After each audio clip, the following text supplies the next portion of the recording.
experience enriches the circuits in their brain philosophically, and then all of a sudden the end product of an experience is an emotion.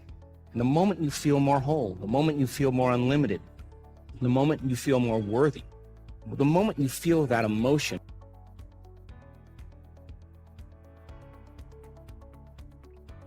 I'm your host, Dr. Joe Dispenza. Let's begin. Well, science is the language. The moment you start talking religion or culture or tradition, you're going to divide an audience, because as soon as someone hears a word that intimidates them, they're going to shut off. Science, is just a great way to create community. So we've measured immune responses, and we've seen that people can literally in 4 days begin to strengthen their immune system by 50%. We've measured gene expression. We now know that in 4.5 days that people can signal the gene that reduces cancer and tumors in people's bodies, the gene for neurogenesis, to grow new neurons in response to novel experiences and learning, not just making new connections, but growing new neurons. The gene for stem cells to become activated to go to damaged tissues and repair them. Really is amazing. All kinds of significant changes. And we've measured telomere lengths, and we've seen that people who do meditation for just 60 days, 74% of those people lengthen their telomeres. And 74%? And telomeres are the little shoestrings on the end of their DNA that tells you your true biological age. So imagine somebody's telomeres lengthened by 10%, they get 10% of their life back. We're beginning to realize that you don't have to be a Buddhist monk, that you don't have to be an academic or a scholar, you don't have to be a minister or a rabbi. The common people around the world are doing the uncommon. And I now know that if you give people sound scientific information and they begin to learn it, every time you learn something new, you make new connections in your brain. That's what learning is. Absolutely. And the latest research shows that just 1 hour of concentration on one topic doubles the number of connections in certain areas of your brain.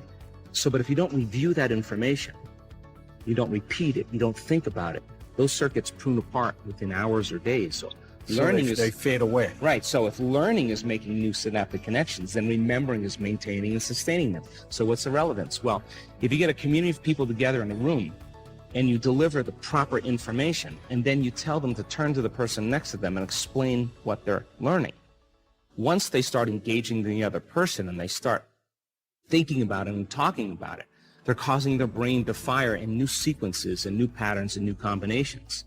And whenever you make your brain work differently, you're changing your mind, because mind is the brain in action.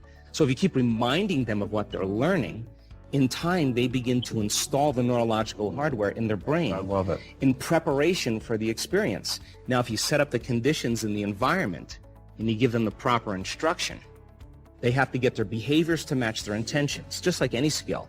Get their actions equal to their thoughts, get their mind and body working together. When they do, they are going to have a new experience, and it's going to change them. Experience enriches the circuits in their brain philosophically, and then all of a sudden, the end product of an experience is an emotion. And the moment you feel more whole, the moment you feel more unlimited, the moment you feel more worthy, the moment you feel that emotion, now you're teaching your body chemically to understand what your mind is intellectually understood. So we say knowledge is for the mind, but experience is for the body. And in that moment, they work together. They're embodying the truth. Mind and body are now working together. And the end product of that is we begin to change our genetic expression. So here's the point. If you've done it once, you should be able to do it again, right? You would think. So as you begin to repeat the experience over and over again, you're going to neurochemically condition your mind and body to begin to work as one. When you've done something so many times that your body now knows how to do it as well as your mind, now it's innate in you. It's second nature. It's who you are. It's automatic. It's effortless. Now you're beginning to master that philosophy, and it's who you are. You're being it. Our job then is to go from philosopher to initiate to master, from knowledge to experience to wisdom, from mind to body to soul, from thinking to doing to being, to learning it with your head, applying it with your hands, knowing it by heart. So let's say a person has a betrayal or a trauma or a shock.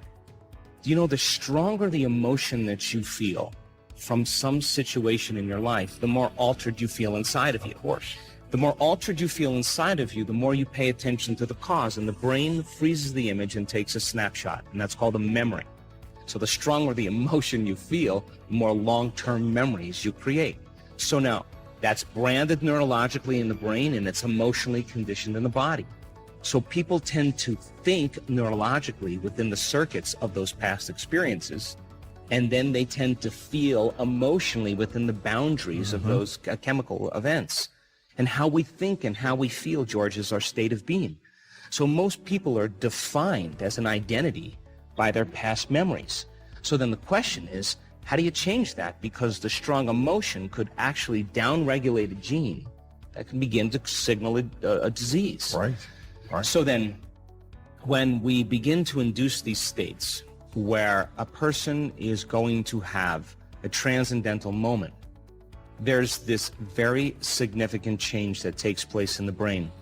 And all of a sudden now, 95% of who we are as a personality by the time we're 35 years old is a set of memorized behaviors, emotional reactions, unconscious attitudes and beliefs and perceptions that function like a computer program. So most of the mind is stored in the body. So 5% of our conscious mind is working against 95% of what we've memorized subconsciously. So what's an example of that? Well, an example is you may not remember a phone number. Remember, we're old enough to know this.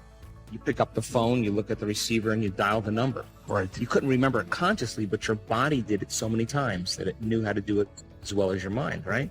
So that's who we are subconsciously. So the trauma is stored in the body as well as in the brain. So then when a person begins to activate these latent systems, energy begins to travel right up the spine, and we can actually predict the moment's going to happen. We actually say, when scientists come and study us, we'll say, she's going to pop. And all of a sudden, that energy that's stored in the body begins to move right up the spine, and it goes to a little gate at the brainstem called the thalamic gate. And that gate opens up, and the sympathetic nervous system switches on, and now the body is driving energy up into the brain. It hits the certain areas of the brain, and the brain goes into what's called gamma brainwave patterns. That is a superconscious state. You can't find this in textbooks. This is supernatural, right? So once that energy goes into the brain, I'll give you an example. The brain switches on to such a degree that those measurements you can't find in any neuroscience research. These people are going into such coherence in their brain. Now, coherence is order. But like most normal coherence in the brain, picture a room of 1,000 people and everybody clapping at the same time. They're applauding at a show. That's incoherence, right? Now, normal coherence, picture the room and every fifth person in that room claps at the same time. That's kind of a brain that has a normal amount of coherence. But when we were measuring this super coherence, picture the entire 1,000 people clapping at the same time to the same rhythm very quickly. That orderliness creates a lot of energy too in the room. So the brain goes into these ecstatic states. That person is having a full-on sensory experience without their senses. Now imagine if your senses were heightened by 25% right now. Everything you're seeing, everything you're hearing, everything you're smelling, it's heightened by 25%. Everything you're tasting, everything you're feeling. If your senses are heightened by 25%, so is your awareness of everything around you. And that's huge. And you can't have awareness without consciousness, and you can't have consciousness without energy. So all of a sudden, the brain switches on. They go into these, and the amount of energy in the brain. I'll give you an example.